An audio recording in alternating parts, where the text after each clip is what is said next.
All right, so we're going to go through a bunch of chapter 6 stuff, which is all about trig. The first thing we want to talk about is angles and standard position in all quadrants. The basic idea you need to understand is this idea of reference angles. So if I were to draw my Cartesian plane, when we have our terminal arm, we're talking about all the angles starting from along this line here on the x-axis, and then having an angle coming out of it and measuring the angle from there. So if I said something like 32 degrees, I'm just going to sketch an idea, 32 degrees. You need to understand that that 32 degree angle could also be drawn with a similar reference angle in all 4 quadrants. These 4 angles all measure 32 degrees if they're measured from the x-axis. Okay.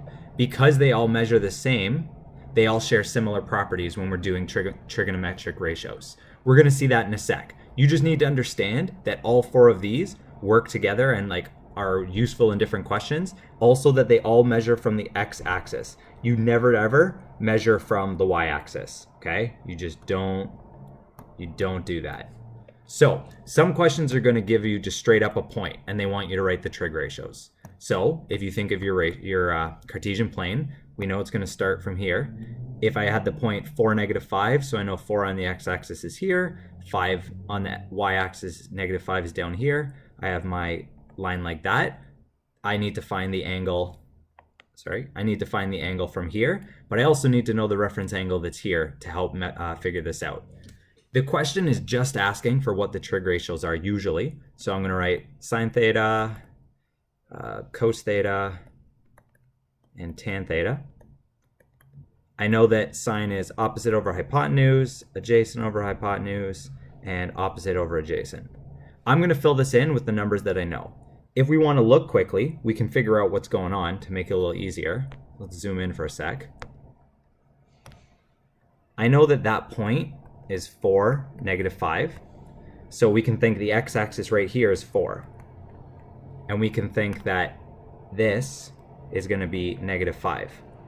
If I wanted to, and to do my trig ratios I need to know, I can find out what the hypotenuse is by using Pythagorean. So I can say c squared equals 4 squared plus 5 squared.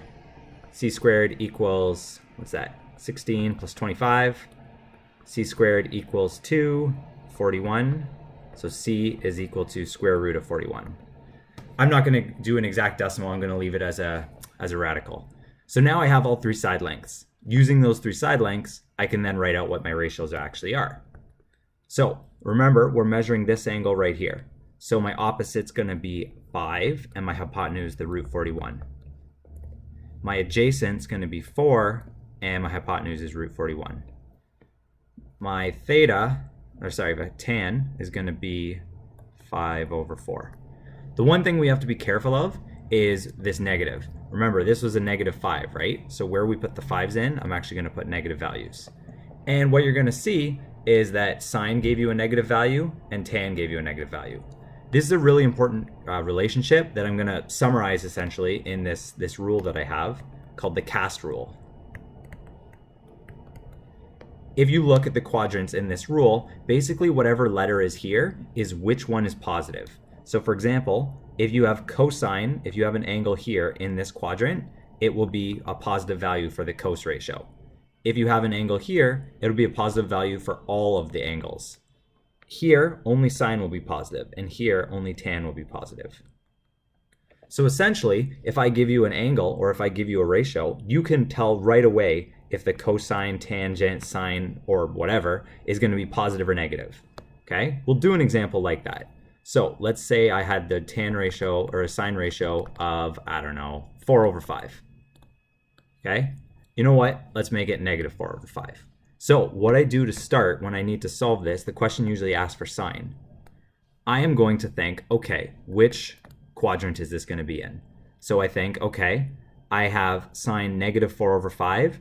In my cast rule, sine would be positive here and here, but I have a negative value. So I know it's not going to be in either of those quadrants, which means the angle is going to be in one of these 2 quadrants. So now what I do is I figure out what sine theta would be by figuring it out in my calculator. So when I actually do the calculation and punch it in my calculator,